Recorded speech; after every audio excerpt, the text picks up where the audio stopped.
अस्सलाम वालेकुम मौजूद तलबा के लिए प्रोनाउंस का ये टॉपिक सबसे मुश्किल और पेचीदा है। यानी आज का हमारा मौजू रिलेटिव प्रोनाउंस है, मगर आप इस वीडियो में इतना आसान और दिलचस्प अंदाज़ पाएंगे कि आप खुद मिसालें बनाते चले जाएंगे। आइए इस मौजू को स्टार्ट करते हैं। ऐसे फ़िक्रात जिनमें हु, व्हाट, होम, विच और दैट वगैरह जब दो फ़िक्रों को मिलाने का काम करें तो वो रिलेटिव प्रोनाउंस हैं।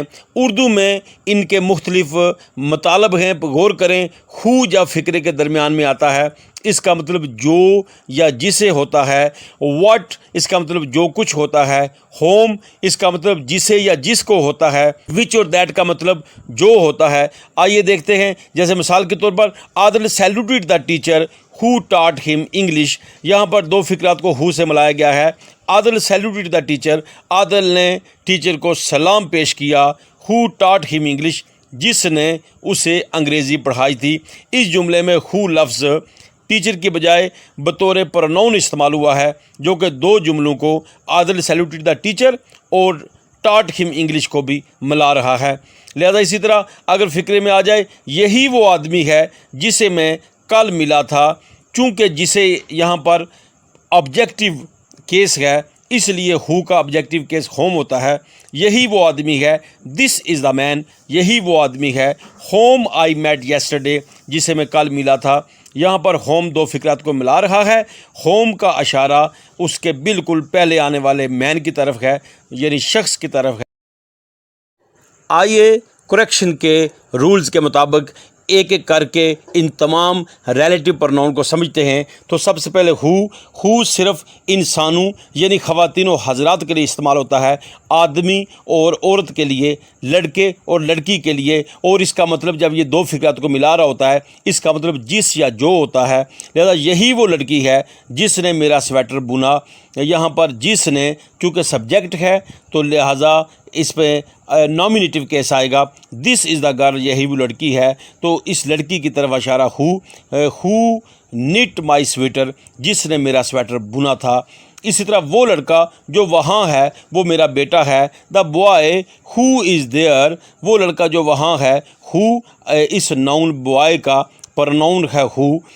इज़ माई सन, वो मेरा बेटा है। दोबारा ही इज़ माई सन लिखने की ज़रूरत नहीं है, चूँकि स्टार्ट में इसके नाउन का जिक्र दी बॉय आ चुका है। कोमे के बाद आपने सब्जेक्ट का दोबारा जिक्र नहीं करना। ये वाज़ेह हो गया कि हु मर्द, औरत, लड़के, लड़की इसकी नुमाइंदगी के लिए आएगा। और ये हु का लफ्ज़ उस नाउन के बाद आता है जिसकी ये नुमाइंदगी कर रहा होता है। और जब ये फ़िक्रे के दरमियान में आ जाए या ये दो फ़िक्रात को मिलाने के काम करे तो इसका मतलब जो या जिस होता है। ये रिलेटिव प्रोनाउन हु, जो या जिस। यूँ ही मज़ीद relative pronouns what, home, who's इनकी भी तशरीह करते हैं। तो व्हाट सिर्फ़ चीज़ों या बातों के लिए इस्तेमाल होता है, और जब ये दो फ़िक्रों को मिलाने का काम करे तो इसका मतलब जो कुछ होता है। Tell me what you want, मुझे बताओ जो कुछ तुम चाहते हो। आई शैल टेल यू, मैं आपको बताऊंगा। What is right and what is wrong, कि जो कुछ गलत है और जो कुछ ठीक है उसके बारे में मैं आपको बताऊंगा। लिहाजा व्हाट का मतलब जो या जो कुछ होता है, मगर इसका इशारा चीज़ों या बातों की तरफ होता है।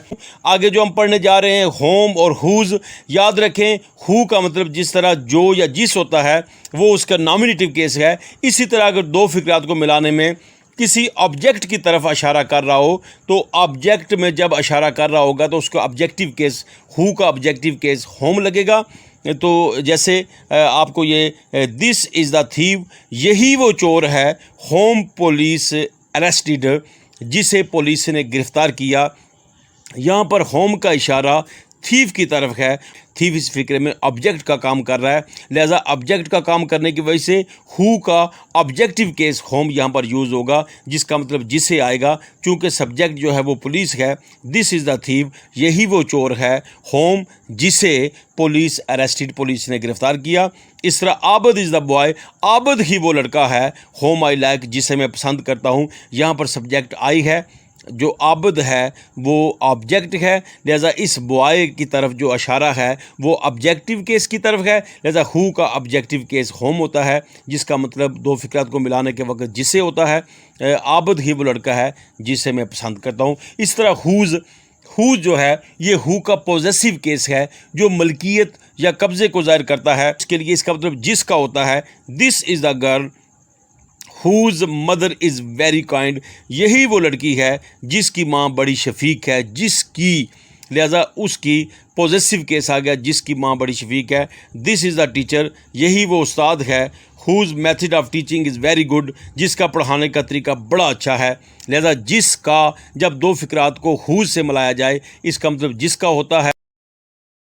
سب سے اہم اور پیچیدہ موضوع جس کے بارے میں بڑا باریک سا فرق، سلائٹ ڈفرینس ہونے کی وجہ سے بڑے بڑے استاد، بڑے بڑے شاگرد، بڑے بڑے بریلینٹ اور انٹیلیجنٹ بچوں کو اس بات کا ڈفرینس سمجھ نہیں آ سکا کہ دیٹ اور وچ کا استعمال کیا ہے. چونکہ عمومی جو بات ہم لکھتے پڑھتے سنتے چلے آ رہے ہیں کہ جانوروں اور چیزوں کے لیے وچ کا بھی استعمال ہوتا ہے اور دیٹ کا بھی استعمال ہوتا ہے. لیکن آئیے ان دو نقطوں کو مائنڈ میں رکھ لیں، انشاءاللہ تعالیٰ آپ کو کنفیوژن نہیں رہے گی. حالانکہ دونوں کا مطلب جو یا جسے ہوتا ہے. یاد رکھیں جب بھی چیزوں کے بارے میں کوئی اضافی معلومات دی جائے، اضافی بات کی جائے، جس کو اگر فقرے میں سے کاٹ بھی دیا جائے، جس معلومات کو اگر چھپا بھی دیا جائے، اس کے باوجود فقرے کا مفہوم ہمیں مکمل طور پر واضح ہو رہا ہو تو اس صورت میں آپ وچ کا استعمال کریں گے اور ساتھ وچ سے پہلے کومے کا استعمال ہوتا ہے. یہ یاد رکھیں، یہ دو بڑی پہچانیں بتا رہا ہوں. ایک تو وچ والے فقرے میں کوما کا استعمال ہوتا ہے اور دوسرا وچ کے بعد جو معلومات ہمیں ملتی ہے وہ ایکسٹرا ہوتی ہے، ایڈیشنل ہوتی ہے، اضافی ہوتی ہے. جبکہ دیٹ کا جو سب سے بڑا ڈفرینس ہے وہ معلومات دیتا ہے جو ہمیں ریکوائرڈ ہوتی ہے، جو امپورٹنٹ ہوتی ہے، جو ہمیں مطلوب ہوتی ہے، جو انتہائی نیسیسری ہوتی ہے. لہٰذا دیٹ کے بعد آنے والی معلومات کو اگر فقرے سے کاٹ دیا جائے آپ فقرے کا مفہوم سمجھ نہیں سکتے. لہٰذا دیٹ اور وچ کا جو سب سے بڑا ڈفرینس ہے، ایک یہ دیٹ والے فقرے میں کبھی بھی کومے کا استعمال نہیں ہوگا بلکہ دو فقرات کو دیٹ سے ملایا جاتا ہے. دوسرا دیٹ کے بعد آنے والی انفارمیشن انتہائی نیسیسری، ایسینشل، امپورٹنٹ اور ریکوائرڈ ہوتی ہے جو فقرے کا لازم و ملزوم حصہ ہوتی ہے. جبکہ وچ کی صورت میں بالکل اس کے برعکس کہانی ہے. وچ میں ایک تو وچ سے پہلے کوما کا استعمال ہوتا ہے اور دوسرا وچ کے بعد جو معلومات آتی ہے وہ اضافی ہوتی ہے، ایکسٹرا ہوتی ہے. This is the book that I باٹ ان لاہور. تو یہاں پر دس is the book that I باٹ ان لاہور، دونوں فقرات کے درمیان میں دیٹ سے فقرے کو ملایا گیا ہے جس کا مطلب جو یا جس ہوتا ہے اور کوئی اس میں کوما کا استعمال نہیں کیا گیا. اور یہ معلومات بھی انتہائی ضروری اور اہم ہے. کیوں؟ یہ وہ کتاب ہے، کیا ہے جی؟ مفہوم کی سمجھ نہیں آتی، لیکن جب ہم جوڑتے ہیں یہ وہ کتاب ہے جسے میں نے لاہور سے خریدا تھا، اب جا کے بات کا مفہوم مکمل ہوا. لہذا انتہائی ریکوائرڈ انفارمیشن تھی، لہذا دیٹ سے ملانا ضروری تھا. دیٹ کا استعمال بھی کیا اور دیٹ والے فقرے میں کوما کا استعمال بھی نہیں. جبکہ وچ کی اگر میں آپ کو اگزامپل دینا چاہوں، دا بک وچ آئی باٹ ان لاہور از ویری انٹرسٹنگ. لہذا وچ آئی باٹ ان لاہور یہاں پر اس کا اضافی معلومات ہے. اس معلومات کے بغیر بھی ہماری بات مکمل تھی. دا بک از ویری انٹرسٹنگ، یہ بڑی دلچسپ کتاب ہے کیونکہ یہ ایکسٹرا انفارمیشن تھی اور وچ سے پہلے کومے کا بھی استعمال کیا گیا ہے. لہٰذا جب ایکسٹرا انفارمیشن ہوگی وچ کا استعمال کیا جائے گا. دوسری اگزامپل وچ کے حوالے سے، the Faiza cream which is the Pakistani product is very popular. اس میں the Faiza cream is very popular یہ ایک انڈیپینڈنٹ کمپلیٹ سینٹنس تھا جس سے مفہوم واضح ہو رہا ہے. اضافی معلومات یہ دی گئی کہ یہ پاکستانی پروڈکٹ ہے. دیکھیں اس لیے اضافی معلومات کو ایک تو کوما لگا کے وچ کا استعمال کیا گیا ہے.